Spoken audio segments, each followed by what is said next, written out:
He had the world at his feet, a real estate empire worth billions, a penthouse that scraped the Manhattan clouds, and the kind of power most men only dream of. But Adrian Blackwell was about to learn that the most expensive things in life aren't the ones you buy. They're the ones you throw away. When he walked into that restaurant to close the biggest deal of his career, he didn't expect to see her, the wife he abandoned 5 years ago. And he certainly didn't expect to see 3 identical pairs of ice-blue eyes staring back at him from a booth in the corner. This isn't just a story about a secret family. It's a story about a lie so big it shattered 2 lives, and a revenge so sweet it was worth the wait. You won't believe who the father really is. The rain in New York City doesn't wash things clean. It just makes the grime slicker. Adrian Blackwell watched the droplets race down the tinted window of his chauffeured Maybach, his reflection staring back at him. At 38, Adrian was the portrait of American success. He had the jawline of a movie star, the cold, calculating eyes of a shark, and a Brioni suit that cost more than most people's cars. He was on his way to Le Coucou, one of the most exclusive French restaurants in Manhattan, to meet with Japanese investors. This deal would secure his legacy, expanding his tech conglomerate, Blackwell Industries, into the Asian robotics market. It was a night for celebration, or at least the sterile, transactional version of celebration Adrian had grown accustomed to. "We're here, Mr. Blackwell." His driver, a burly man named Kennard, announced. Adrian stepped out, the umbrella already snapped open above him by a doorman who knew better than to make eye contact. He walked into the warm, amber glow of the restaurant, the smell of truffles and expensive perfume hitting him instantly. He was the king here. The maître d', a nervous man named Henri, practically bowed. "Mr. Blackwell, your usual table is ready. The investors have not arrived yet."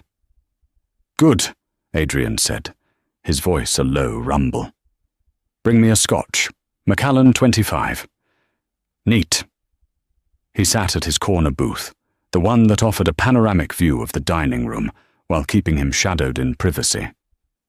He pulled out his phone, checking the Nikkei index, when a burst of laughter cut through the hushed murmurs of the room.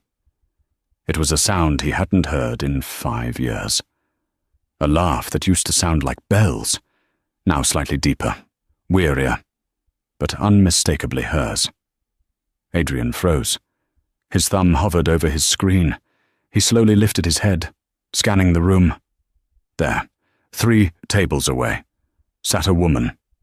She was wearing a simple navy dress, clearly off the rack, contrasting sharply with the designer gowns around her. Her hair, once a flowing river of chestnut silk, was cut into a practical bob. She looked tired. There were fine lines around her eyes that hadn't been there when he handed her the divorce papers. It was Maya, his ex-wife.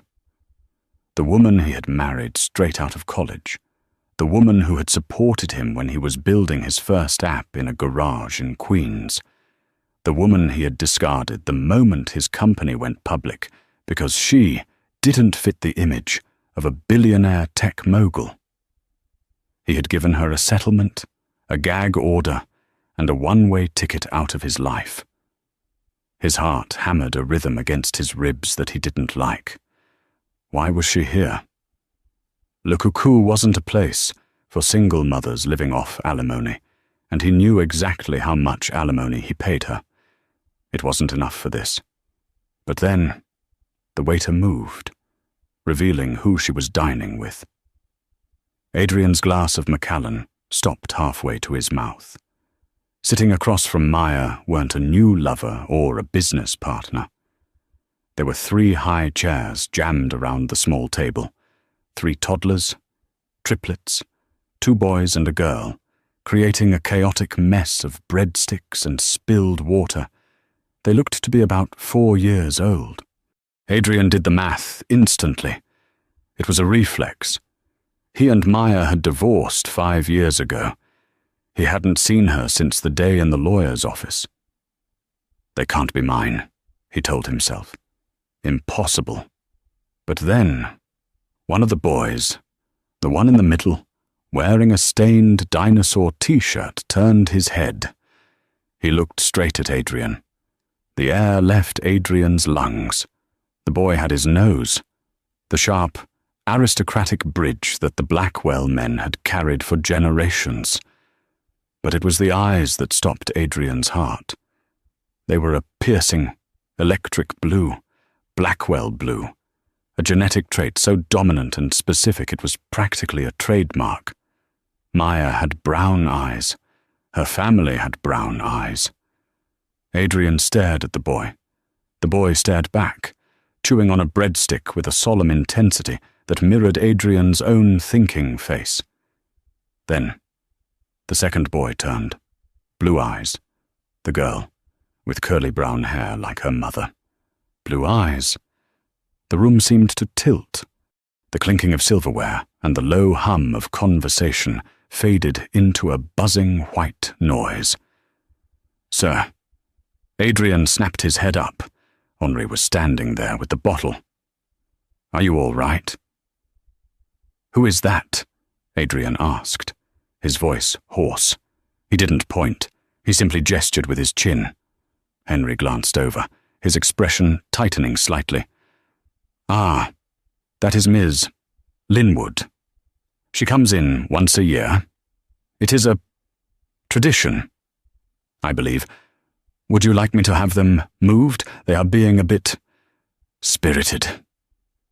"No," Adrian said sharply. "Leave them. Linwood." She had gone back to her maiden name. Adrian watched as Maya wiped tomato sauce off the girl's face. She looked exhausted, her movements automatic. Then, a man in a waiter's uniform approached their table. He wasn't serving them.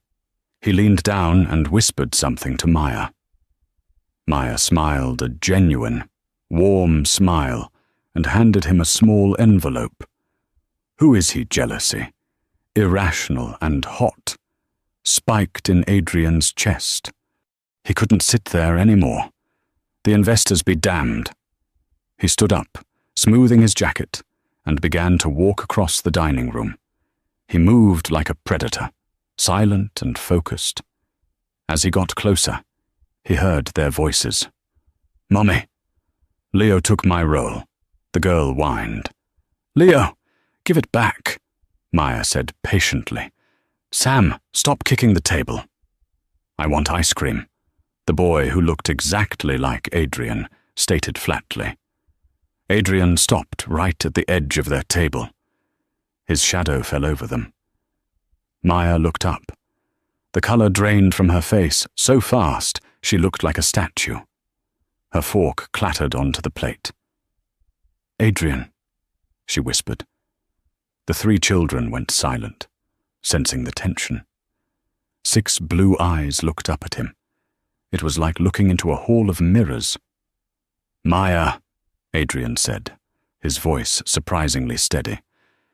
"It's been a long time." "Not long enough," she said, her voice trembling but hard. She instinctively moved her arm, as if to shield the children. "Who are they?" Adrian asked, though he already knew. He looked at the boy named Leo. The resemblance was terrifying. It was like looking at a photo of himself from 1988. Maya swallowed hard. She stood up, wiping her hands on a napkin. She was shaking. "They're my children. Adrian, please, don't make a scene. Not here." "Are they mine?" The question hung in the air, heavy and suffocating. Maya looked him dead in the eye. No, it was a lie, a blatant, desperate lie. And for the first time in 5 years, Adrian Blackwell felt something other than ambition. He felt a rage so cold it burned.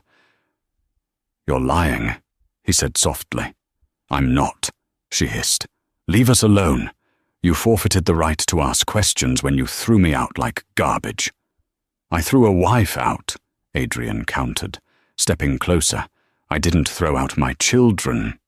"Ex-wife," she snapped, louder this time. A few heads turned. "And they aren't yours. Their father. Their father is dead." Adrian laughed. It was a dark, humorless sound. "Dead really because he seems to be standing right in front of you." He reached into his pocket and pulled out his business card, heavy. Gold-embossed cardstock. He dropped it onto the table, right next to the children's spilled water. "We need to talk. My lawyers will be in touch tomorrow." "I won't talk to you," Maya said, her eyes welling with tears. "We have nothing to say." "We have 3 things to say," Adrian said, looking at the children one last time. The boy, Leo, reached out and touched the gold card, fascinated by the shine. "Tomorrow. Maya, do not make me come find you." Adrian turned and walked away. He didn't look back. He signaled Henri. "Cancel the dinner. Tell the Japanese delegation something came up. An emergency." He walked out into the rain, his mind racing. He had triplets. He had heirs. But as he sat in the back of the Maybach, watching the city blur by, a thought struck him, a detail he had missed in his shock. The envelopes. He had seen Maya hand an envelope to the waiter, and as he had walked away, he noticed something else on the table. A medical bill. It was peeking out of her purse. It had the logo of St. Jude's Research Hospital. Why would she have that? And why did the boy? Sam the Quiet One looked slightly paler than the others. The drama was just beginning. Adrian Blackwell thought he was fighting for custody. He had no idea he was about to step into a war for a life. The next morning, the sun rose over Manhattan, but the mood in Adrian Blackwell's penthouse was stormy. The floor-to-ceiling windows offered a view of the waking city, but Adrian was focused on the man sitting across from him at the mahogany dining table. Henry Cole was the best private investigator in the state.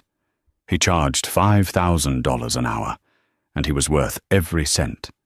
He didn't ask questions about morality. He only delivered facts. "Tell me you found something," Adrian said, pacing the room with a cup of black coffee in his hand. Henry adjusted his glasses and opened a thick manila folder. "I did. But you're not going to like it. Mr. Blackwell. I don't pay you to make me happy. I pay you for the truth. Are those kids mine?" Henry sighed. He pulled out 3 birth certificates, or rather, copies of them. Leo, Samuel, and Max Linwood, born 4 years and 3 months ago at Lenox Hill Hospital. Father listed unknown. 4 years and 3 months, Adrian muttered, doing the math again. That means she was pregnant when we divorced. She was 2 months along. He stopped pacing. The memory of that day hit him. He had been so cold. He had sat her down in the living room and told her he had outgrown the relationship. He remembered she had been pale that day. She had tried to tell him something. She had said, "Adrian, wait. There's something you need to know." And he had cut her off. "Whatever it is, Maya, it won't change the numbers. The settlement is generous. Just sign." She hadn't told him. She had taken the secret and walked out the door. "She hid them," Adrian said, his voice tightening. "She stole my heirs." "There's more," Henry said, his tone grave. He slid a financial report across the table. "You pay her $10,000 a month in alimony, a decent sum for a single woman. But for a woman raising triplets in New York City, it's poverty level." "She has a job," Adrian said dismissively. She was a graphic designer. She was, Henry corrected. She hasn't worked in design for 3 years.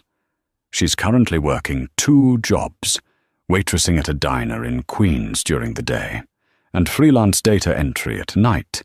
She lives in a 2-bedroom walk-up in Astoria. Adrian frowned. Why isn't she working in her field? Henry pulled out the final document. It was a medical report. The same logo Adrian had seen the night before. St. Jude's. It's Samuel. The middle triplet. Adrian's stomach dropped. What about him? He has leukemia. Acute lymphoblastic leukemia. He was diagnosed 2 years ago. He's been in and out of remission. The treatments, they're expensive. Mr. Blackwell, even with insurance, the co-pays, the experimental drugs, it's drained everything she has. Silence descended on the penthouse. The only sound was the hum of the refrigerator. Adrian sank into a chair. He thought of the boy. Sam, the quiet one, the pale one. Is he going to make it? Adrian asked, his voice barely a whisper. The prognosis is guarded. He needs a bone marrow transplant. They haven't found a match yet. Maya isn't a match. The siblings aren't matches. Henry paused, then looked Adrian in the eye. But a parent, a biological father, there's a 50% chance. The realization hit Adrian like a physical blow. Maya wasn't just hiding the children to spite him. She was hiding them because she was proud. But now, she was desperate. That dinner at Le Coucou, it wasn't a celebration. Why was she at the restaurant? Adrian asked suddenly. If she's broke, why eat at a place that costs $500 a head? Henry pointed to a detail in his notes. It was her father's favorite restaurant. He died 5 years ago, right around the time you divorced. She takes the kids there on his birthday. She saves up all year for that one meal. It's a ritual. Adrian felt a strange sensation in his chest. Shame he hadn't felt shame in years. He pushed it down. He needed to be logical. He needed a plan. Get the car, Adrian said, standing up abruptly. Where are we going? Henry asked. To her apartment. No, Adrian said, buttoning his jacket. We're going to the hospital. If that boy needs marrow, he's going to get it. And then I'm going to take my sons. Mr. Blackwell, Henry warned. You can't just walk in and demand custody. The courts. I am Adrian Blackwell, he snarled. I don't wait for courts. I buy them. St. Jude's Children's Research Hospital is a place of miracles. But to Adrian Blackwell, it smelled like antiseptic and failure. He hated hospitals. They were the only places where his credit card limit meant absolutely nothing. He walked through the pediatric oncology ward, flanked by 2 security guards he didn't need, but brought anyway for intimidation. Nurses whispered as he passed. He ignored them. He was focused on room 402. When he reached the door, he didn't knock. He pushed it open, ready to command the room, ready to be the savior who swooped in with a checkbook and a solution. But the scene inside stopped him cold. Sam was lying in the bed, looking smaller than a 4-year-old should. He was hooked up to an IV drip, his skin the color of parchment. But he was smiling. Sitting on the edge of the bed was a man. He was tall, with messy blonde hair and a kind face, wearing a white coat with a stethoscope draped casually around his neck. He was holding a worn-out copy of The Velveteen Rabbit and reading aloud in a funny, exaggerated voice that made Sam giggle weakly. Maya was asleep in a chair in the corner, curled up under a thin hospital blanket. She looked like she hadn't slept in a week. And then the rabbit became real, the man read softly. Real isn't how you are made. It's a thing that happens to you. Like me, Sam whispered. Exactly like you, buddy. You're the realest kid I know. The man ruffled Sam's hair, what little was left of it. Adrian felt a surge of possessiveness, so violent it almost choked him. That was his son. That should be him reading the book. Get away from him, Adrian said, his voice cutting through the warmth of the room like a blade. The man stopped reading. He looked up, his expression shifting from gentle to guarded in a nanosecond. He didn't stand up immediately. He closed the book slowly, placed it on the nightstand, and then rose to his full height. He was nearly as tall as Adrian. Maya jolted awake. Adrian, what are you doing here? I'm here for my son, Adrian spat. His eyes locked on the doctor. Who the hell is this? I'm Dr. Elias Grant, the man said, extending a hand that Adrian ignored. I'm Sam's primary oncologist, and I'm a friend of the family. Friend, Adrian sneered. I didn't know the hospital staff fraternized with patients' mothers. Adrian, stop it. Maya stood up, placing herself between the two men. Elias has been there for us. He's the only reason Sam is still fighting. Is he paying for the treatment? Adrian demanded, gesturing around the room. Is he going to pay for the transplant? Because I can buy this entire wing of the hospital right now. Maya, I can fly the best specialists in from Switzerland tonight. What can he do besides read bedtime stories? Elias stepped forward, his face calm but his eyes hard. I can be here, he said quietly. I've been here for every chemo session, every fever, every nightmare. Where were you? Mr. Blackwell. Oh, that's right. You were in Forbes magazine. The insult landed. Adrian took a step toward him, his fists clenching. I didn't know they existed. Because you didn't care to ask, Elias shot back. Maya called your office 3 years ago when Sam was first diagnosed. She tried to reach you. Your assistant told her you were unavailable indefinitely for non-business matters. Adrian froze. He looked at Maya. You called. I tried, Maya said, tears streaming down her face. I left messages. I sent letters. They all came back, unopened. Adrian's mind raced. He had a strict screening policy for his mail, managed by his executive assistant, and his mother, Victoria. He pushed that thought away. It doesn't matter now. I'm here. I'm taking over. He turned to Elias. Get out. I want a private moment with my family. I'm not leaving, Elias said, crossing his arms. Not unless Maya asks me to. Stay, Elias, Maya said, gripping his arm. She looked at Adrian with a mixture of fear and defiance. You can't just walk in here and buy us. Adrian, we aren't a takeover target. I am his father. Adrian roared. The shout echoed in the small room. Sam started to cry. The sound was thin and terrified. Maya immediately turned to the boy, soothing him. Shh, Sammy. It's okay. Mummy's here. Adrian watched, feeling helpless for the first time in his life. He had scared his own son.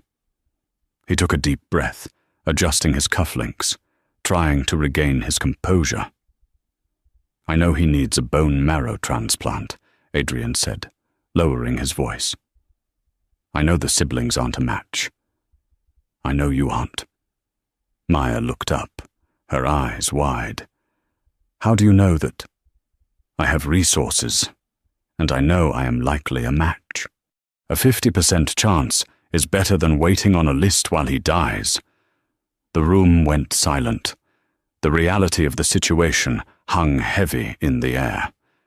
Adrian held the key to Sam's survival in his genetic code. "I will get tested," Adrian said. "Today, right now." "Thank you," Maya exhaled, her shoulders sagging. "Thank you, Adrian." "But," Adrian added, "there are conditions." Elias narrowed his eyes. "You're negotiating for your son's life." "I'm negotiating for my rights," Adrian corrected. "If I'm a match, and if the transplant is successful. I want custody. Joint custody to start, with a path to full custody. And I want them moved to my penthouse. No more Astoria. No more poverty." "You can't be serious," Maya whispered. "You want to take them away from me." "I want to give them the life they deserve," Adrian argued. "Look at this." "Maya, you're drowning. You can't afford this. You can't afford him." He pointed at Elias. "You're relying on charity and kindness. I offer security. I offer the Blackwell legacy. I offer them love," Maya screamed. "Love doesn't cure cancer." "Maya," Adrian yelled back. "Money does. Science does I do." "Get out," Elias said, his voice low and dangerous. He stepped fully in front of Adrian. "Get out of this room before I call security and have you removed. You can get tested at the lab downstairs, but you are done talking to her today." Adrian looked at Elias, then at Maya, who was weeping into Sam's shoulder. He straightened his jacket. "Fine, I'll go to the lab, but once that needle goes in my arm, the clock starts ticking. Maya, you have until the results come back to decide. Your pride or his life." Adrian turned and stormed out of the room. As the door swung shut, he heard Sam ask, "Is the bad man gone?" The words cut deeper than any boardroom betrayal ever had. The lab results were expedited. "When you are Adrian Blackwell, you don't wait 3 days. You wait 3 hours." Adrian sat in his private office at Blackwell Industries, the city lights shimmering below him. He hadn't gone back to the hospital. He couldn't face the way Sam looked at him like a monster. His phone buzzed. It was the private number of the chief of hematology at St. Jude's. "Mr. Blackwell." "Tell me," Adrian commanded. "It's a match, sir. A near-perfect HLA match. It's actually quite rare to have a parent match this well. Usually, it's a sibling. But in this case, you are the ideal donor." Adrian let out a breath he didn't know he was holding. He closed his eyes. "I can save him." "Schedule the procedure," Adrian said, "and send the paperwork to my lawyer." "Sir, usually we need the legal guardian's consent for the recipient." "You'll have it," Adrian interrupted. "Just be ready." He hung up. He swiveled his chair around to face the window. He had the leverage. Now he just had to close the deal. But as he sat there, his office door opened. He hadn't authorized anyone to enter. "Mother," Adrian said without turning around. The scent of Chanel No, 5 and old money filled the room. Victoria Blackwell walked in. She was 65 but looked 50, thanks to a team of surgeons in Zurich. She wore a tweed suit and pearls that were worth more than Maya's entire apartment building. "I heard a rumor." "Adrian," she said, her voice smooth like velvet over gravel. "I heard you were seen at a children's hospital in Queens, and that you cancelled the Japanese deal." "I postponed it," Adrian corrected. He turned to face her. "And yes, I was at the hospital. I found them. Mother." Victoria's expression didn't change, but her fingers tightened slightly on her Hermes bag. "Found who?" "Darling." "Don't play games. Maya, and the children, the triplets. Victoria sighed, walking over to the wet bar to pour herself a drink. I warned her to stay away. Some people just don't know how to keep a bargain. Adrian stood up slowly. You warned her. You knew. Victoria took a sip of her drink. Of course I knew. I made the arrangement. What arrangement? Adrian's voice dropped to a whisper. 5 years ago, Victoria said casually, when you were trying to take the company public. The board was nervous. They thought a wife from a humble background was a liability. They wanted you focused. So, when she came to me, pregnant and scared, I gave her a choice. She came to you. She wanted to tell you about the pregnancy. I told her that if she did, you would resent the distraction, that you would hate the children for ruining your IPO. I offered her a clean break, the settlement money, provided she disappeared and never claimed paternity.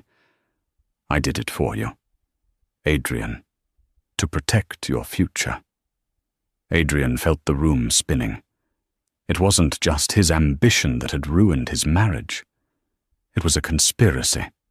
His own mother had manipulated Maya, playing on her insecurities, convincing her that Adrian would reject his own children. And the letters? Adrian asked, his voice shaking. When Sam got sick, she wrote to me. I intercepted them, Victoria said, waving a hand dismissively. I didn't want you to be burdened. A sick child is a terrible drain on one's time and emotions. I thought it would resolve itself. Resolve itself, Adrian shouted, slamming his hand on the desk. He is dying. Mother, my son is dying. Victoria looked startled by his outburst. Lower your voice. You are a Blackwell. We do not scream. We apparently do not have souls. Either, Adrian hissed.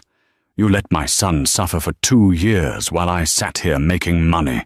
I protected your empire, Victoria snapped. And now look at you, ready to throw it all away for a woman who wasn't good enough, and 3 bastards. Get out. Excuse me. Get out of my office. Get out of my building. If I see you again before I decide what to do with you, I will burn your trust fund to the ground. I am the CEO. Mother. Not you. Victoria stared at him, her face pale. She set her drink down and walked out, her heels clicking sharply on the marble floor. Adrian collapsed into his chair. He felt sick. He had blamed Maya for hiding them. He had called her a liar, but she had been protecting them from his family, from the toxicity of the Blackwell name. He looked at the contract on his desk, the one demanding custody in exchange for the bone marrow. He felt like the villain in his own life story. He grabbed the contract and ripped it in half. 2 hours later, Adrian was back at the hospital. It was 11 p.m. The lights were dimmed. He found Maya in the waiting room. Elias was gone. She was alone, drinking terrible vending machine coffee. She looked up as he approached. She looked braced for a fight. The results, she asked, her voice trembling. I'm a match, Adrian said. Maya closed her eyes and let out a sob of relief. Oh, God, thank you. She opened her eyes, steeling herself. Okay. Where is the contract? I'll sign it. I'll sign whatever you want. Just save him. She held out her hand, expecting a pen. Adrian looked at her hand rough from work, shaking from exhaustion. He thought about the 3 years she had spent fighting this alone while his mother intercepted her pleas for help. He sat down next to her. He didn't pull out a contract. There is no contract, Adrian said. Maya blinked. What? I'm doing the transplant. No conditions. No custody battle. I'm not taking them away from you. Maya stared at him, trying to find the trick. But... You said... I said a lot of things, Adrian interrupted. I was wrong. I spoke to my mother tonight. I know what she did. I know she turned you away. Maya's face crumbled. She told me you didn't want them. She said you called them liabilities. I never knew they existed, Adrian said, his voice thick with emotion. If I had known, I would have been here. I swear to you, Maya. He reached into his jacket pocket. Maya flinched, but he only pulled out a folded piece of paper. It wasn't a legal document. It was a check. I know you won't take my money for yourself, Adrian said. But this is for the hospital bills, all of them, past, present, and future, and for a house, a real house, near the best schools, not for me, for them. Maya looked at the check. The amount was staggering. Why? She asked softly. Because I want to earn the right to know them, Adrian said, looking her in the eye. I don't want to buy them, Maya. I want to be their father, but I know I have to start from zero. I have to be real, like the rabbit in the story. Maya studied his face. She saw the arrogance was gone, replaced by a raw, painful regret. Sam is scared of you, she said honestly. I know.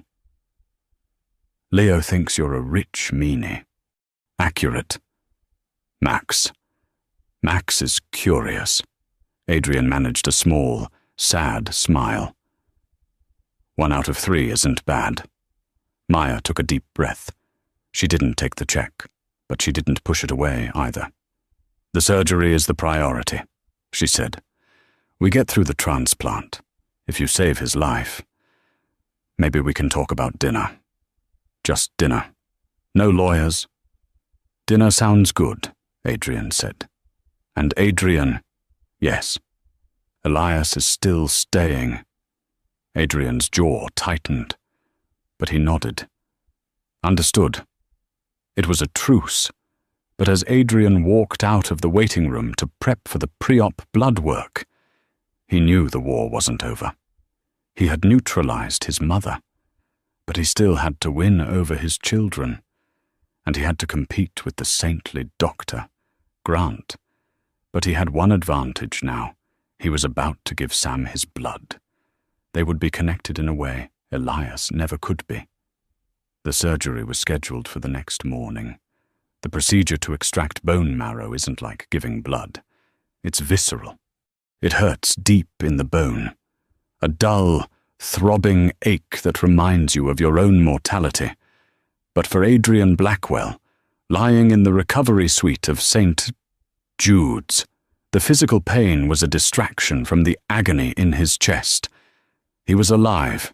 He was awake. And the bag of marrow, his essence, was currently being transfused into Sam. 3 floors down, for the next 4 days, Adrian refused to leave the hospital. He rented out the entire VIP wing on the top floor, turning it into a satellite office for Blackwell Industries. But he spent most of his time staring at the monitors that relayed Sam's vitals to his tablet. On the 5th day, he was allowed to visit. Sam was in a sterile isolation room. Adrian had to wear a gown, a mask, gloves, and booties. He felt like an astronaut stepping onto a hostile planet. Sam was awake, watching cartoons on an iPad. He looked frail, his skin almost translucent. But his eyes, those Blackwell blue eyes, were bright. "Hi," Adrian said, his voice muffled by the mask. Sam lowered the iPad. "Are you the donor man?" Adrian flinched. "Donor man." "Yes, Sam, I'm Adrian. Doctor, Elias said you gave me your super blood," Sam said seriously. "He said it's going to fight the bad cells like ninja turtles." Adrian let out a short, choked laugh. "Something like that. Doctor, Elias is very smart." "Does it hurt?" Sam asked, pointing to Adrian's hip. where the extraction site still throbbed.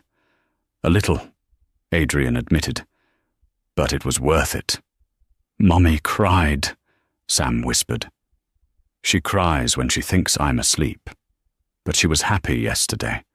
She said the numbers are going up." "They are," Adrian promised. "You're going to be okay." "Sam, are you my daddy?" The question hung in the sterile air, suspended between the beep of the heart monitor and the hum of the air filter. Adrian sat down carefully on the plastic chair. He wanted to lie. He wanted to say yes and hug the boy, but he remembered Maya's warning. "Be real." "I am," Adrian said softly. "But I haven't been a very good one. I wasn't there when you were born, and I wasn't there when you got sick. I'm trying to fix that now." Sam considered this. "Leo says you're a bad guy, like in Star Wars." "Leo is protecting Wu," Adrian said. "He's a good brother. Max says you have a nice car," Sam added. "Max has good taste." Adrian smiled beneath the mask. Just then, the glass door slid open. Maya walked in, carrying a plastic bag of takeout. She stopped when she saw Adrian. She didn't look angry, just weary. "Elias said you were here," she said, setting the bag down. "He said your counts are back to normal. You could go home. Adrian." "I am home," Adrian said, looking at Sam. Maya sighed. She walked over and checked Sam's IV line with the practiced ease of a nurse. Though she wasn't one, the doctors are optimistic. The graft is taking. If his white blood cell count hits the target by Friday, we can be discharged. "Discharged to where?" Adrian asked, his business instincts kicking in. "Astoria." Maya stiffened. "Yes, home." "Maya, that apartment is a fourth-floor walk-up. It's drafty. The heating is inconsistent, and I saw a report about mold in the building next door. Sam is going to have zero immune system for months. You cannot take him back there." "I don't have a choice. Adrian, I have to work. I have rent to pay." "You have a choice now," Adrian said, standing up. "I have a property in the Hamptons. It's secluded, sterile, and fully staffed. I can have a medical team there 24/7. It has a HEPA filtration system. It's a fortress." "No." Maya shook her head. "I am not moving in with you. I won't be there." Adrian lied. "I'll stay in the city. You, the kids, and Elias, if he wants. You can all stay there until Sam is fully recovered. 6 months. Rent-free. No strings." Maya looked at Sam, who was drifting back to sleep. She looked at the cramped hospital room, then thought of her small, dusty apartment with the leaking radiator. "Why?" she asked.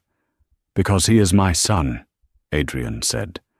"And because I owe you 5 years of child support, consider this a down payment."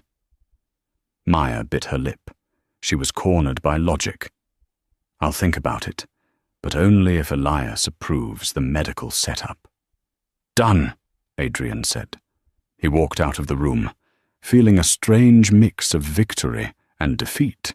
He had the money to solve the problem, but he still had to ask permission from another man to care for his own family. As he reached the elevator, he saw Elias standing by the nurse's station, reviewing a chart. The doctor looked up. "You're pushy." "Blackwell," Elias said. Not unkindly. "I'm effective," Adrian countered. "The apartment is a death trap for a neutropenic child. You know that." "I do," Elias admitted, sighing. "I was going to suggest a clean house facility, but your Hamptons estate is, well, it's better, medically speaking." "Then convince her," Adrian said. "She listens to you." Elias looked at Adrian, his eyes searching. You really love them, don't you? It's not just ego.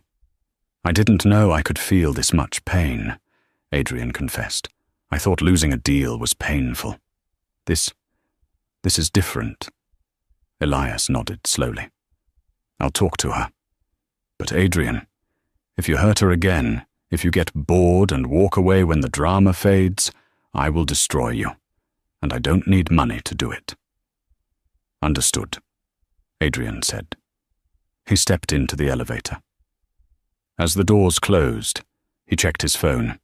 He had missed 20 calls from his mother. He blocked the number. The estate in the Hamptons was known as Blackwell Point. It was a modern masterpiece of glass and steel, perched on a cliff overlooking the Atlantic. It had 10 bedrooms, a heated indoor pool, and a security system that rivaled the Pentagon. It was also cold. It felt like a museum, not a home. Adrian had been true to his word, mostly.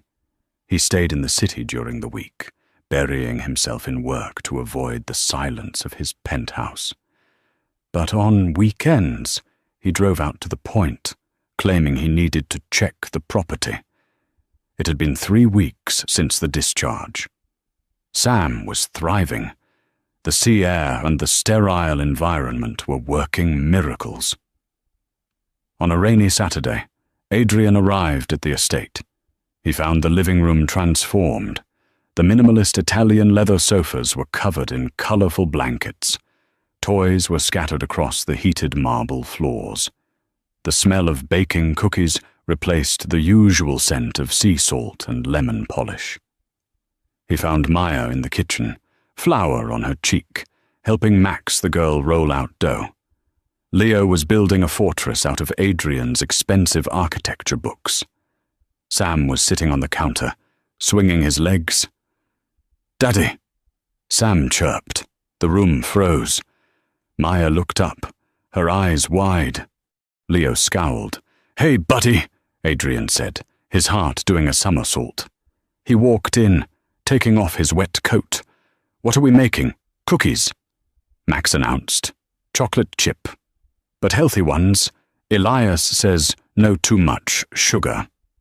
"Elias is no fun," Adrian joked, grabbing a piece of raw dough. "Hey!" Maya slapped his hand away, laughing. It was the first time she had laughed with him in 5 years. "Wash your hands, billionaire." For the next few hours, Adrian Blackwell, the shark of Wall Street, was reduced to a sous chef for a 4-year-old girl. They ate cookies. They watched a movie in the home theater. For a moment, it felt like a family. But the bubble burst when the doorbell rang. The estate was gated. No one could get to the front door without clearance. Adrian frowned. "Are we expecting Elias?" "No," Maya said, her smile fading. "He's on shift today." Adrian walked to the security monitor in the hallway. He tapped the screen to see the front camera feed. A black SUV was parked in the driveway. A man was standing at the door. He was wearing a trench coat, soaking wet from the rain. He looked directly into the camera and smiled. Adrian's blood ran cold. It wasn't his mother. It was worse. It was Conrad Steele. Conrad was a corporate consultant, a polite term for a man who cleaned up messes that were too dirty for lawyers. He had worked for Adrian's father, and then for Victoria. He knew where every body was buried because he had dug the graves. "Who is it?" Maya asked, coming up behind him. Adrian quickly turned off the monitor. "Stay here. Take the kids to the media room. Lock the door." "Adrian, you're scaring me. Who is that? Just do it." "Maya." Adrian snapped. Maya grabbed the kids and ran. Adrian smoothed his shirt, took a deep breath, and opened the heavy oak door. Conrad Steele stood there, rain dripping from his nose. He was a small man, unassuming, with spectacles that made him look like an accountant. But Adrian knew he carried a silenced pistol in his shoulder holster. "Mr. Blackwell," Conrad said, his voice raspy. Nice place. Hard to find. Get off my property. Conrad, Adrian said calmly. You were fired 3 years ago. By you, Conrad corrected. Not by your mother. Mrs. Blackwell sends her regards. I told her to stay away. She's staying away. She's in Zurich. But she's worried.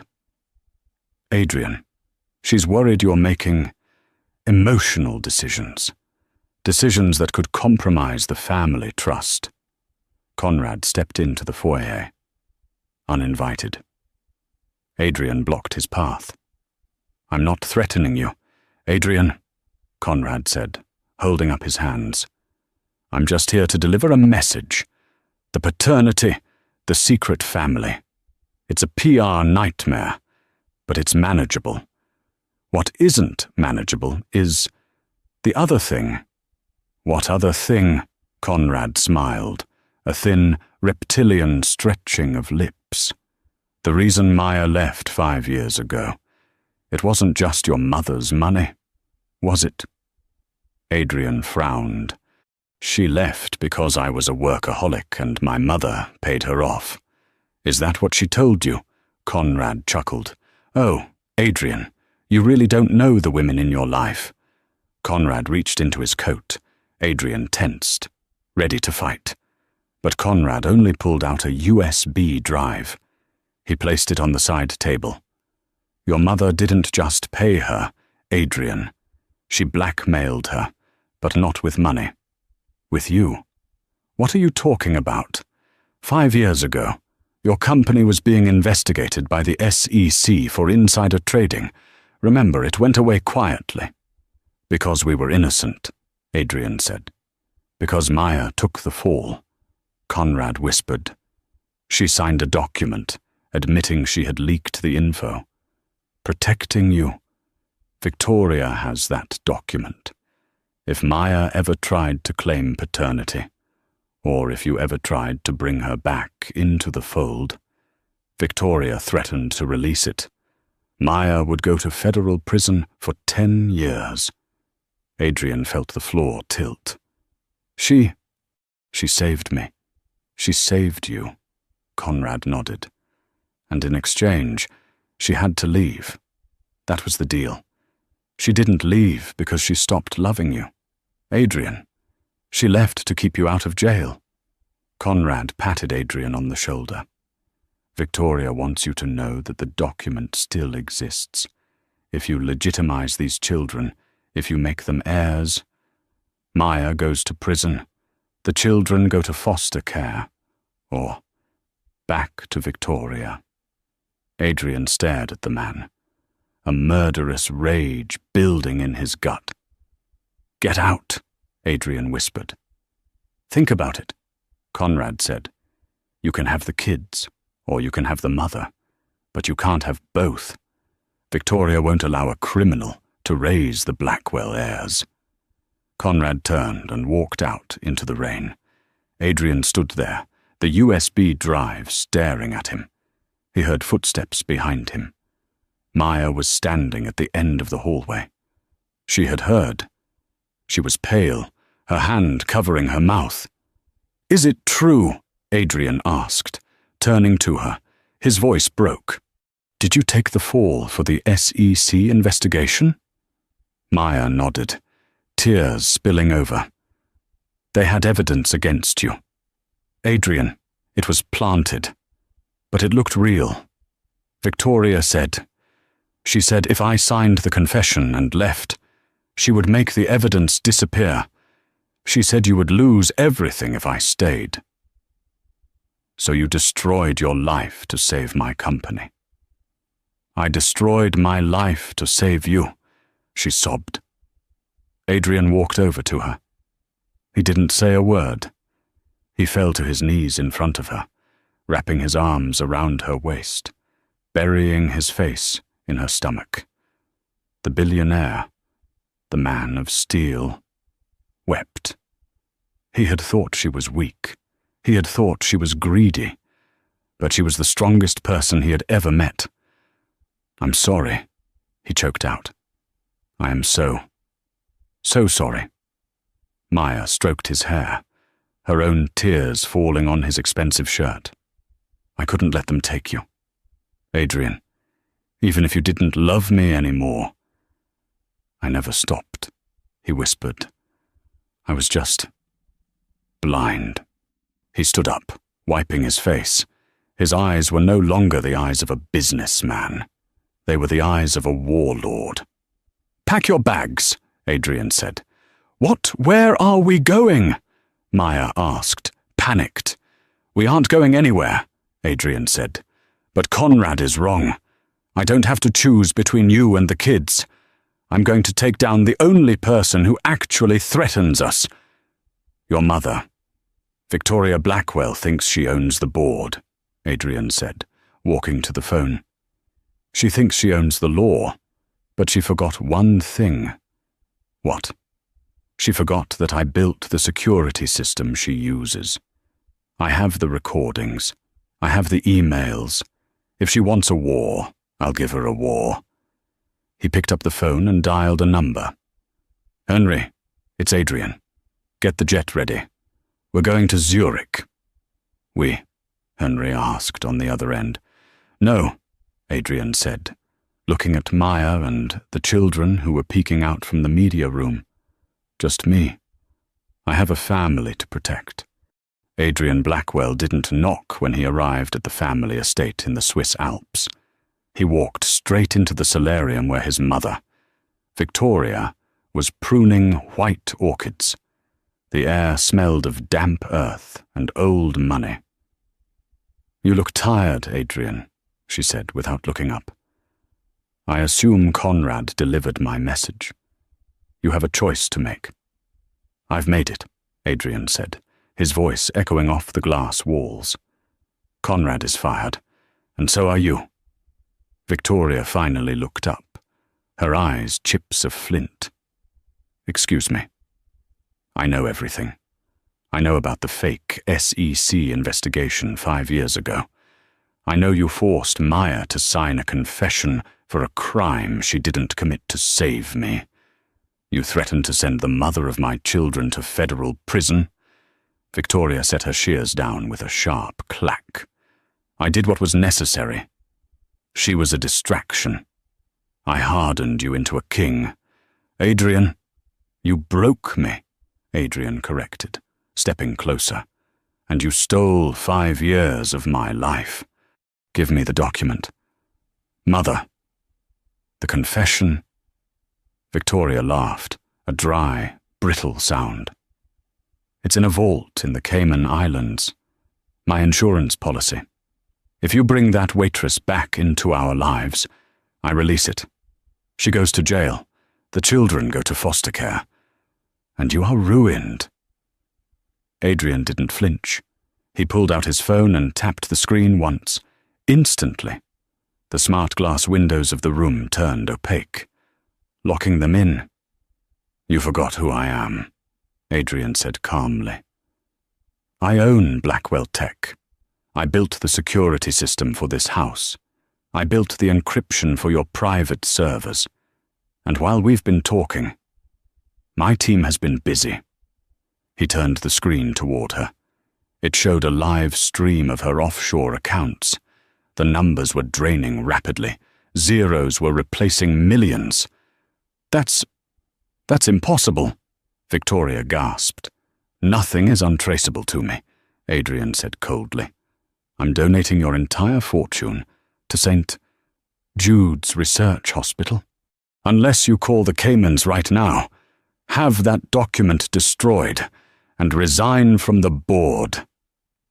"You would destroy your own mother," she whispered, looking for the boy she used to manipulate. She found only the warlord she had created. "You stopped being my mother the day you threatened my son," Adrian replied. Defeated. Victoria picked up the phone. 20 minutes later, Adrian received a secure video file of the document being shredded. "It's done," she said, her back to him. "Goodbye, Victoria," Adrian said, turning to the door. "I have a real family to get back to." The flight back to New York felt like waking from a long nightmare. Adrian went straight to the Hamptons estate. He found Maya in the kitchen, her eyes red from crying. She had been terrified he wouldn't return. Adrian walked over, took her trembling hands, and kissed her knuckles. "It's gone," he whispered. "The confession, the blackmail. She can never hurt you again. You're free. Maya." Maya let out a sob that sounded like a laugh and collapsed against him. "We're free. We're free." A cough from the doorway broke the moment. Dr. Elias Grant was standing there, his medical bag in hand. He looked at the two of them. The magnetic pull between them was undeniable. "Sam's counts are perfect," Elias said, forcing a smile. "He's officially in remission." "Thank you," Adrian said, and he meant it. "For everything." Elias nodded, adjusting his bag. "I'm a great doctor, Blackwell, but I'm a terrible third wheel. You two, you earned this." "Elias," Maya started, but he waved her off gently. "Take care of them, Adrian," Elias warned, his voice serious. "If you break her heart again, I won't just be the nice doctor. I intend to spend the rest of my life making up for the last 5 years," Adrian vowed. Elias gave a final nod and walked out into the rain, leaving the family whole for the first time. 1 year later, the restaurant was Le Coucou, the same spot where Adrian had first seen the triplets. But tonight, the mood was different. Adrian sat at the corner table, wearing a paper hat that said, "Birthday Boy," across from him. Maya glowed in a simple dress, and between them, the 5-year-old triplets were creating chaos. Sam, now healthy and with a full head of dark hair, pointed a breadstick at Adrian. "Daddy, look, I turned you into a frog war." "Ribbit," Adrian said deadpan, causing the table to erupt in giggles. Maya squeezed his hand across the table. "Happy anniversary," she whispered. Adrian looked at his children, the heirs to his empire. But he knew now that the buildings and stocks didn't matter. This noise, this mess, this love, this was the only fortune worth keeping. Adrian Blackwell had started as a man who had everything and nothing. Now, he was just a dad making frog noises in a Michelin star restaurant. And he had never felt richer. And that, my friends, is how Adrian Blackwell learned that the most powerful currency in the world isn't Bitcoin or gold, it's time. He spent years building a fortress of money to keep people out, only to realize he had locked himself in. It took a sick little boy, a brave mother, and a total collapse of his ego to break down those walls. Adrian and Maya proved that while money can buy the best doctors, only love can heal the wounds of the past. They didn't just survive the storm. They learned to dance in the rain. What would you do if you found out you had a secret family? Would you protect your bank account? Or would you protect your blood? Let me know in the comments below with the hashtag #FamilyFirst.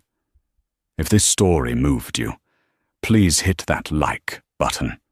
It really helps the channel grow.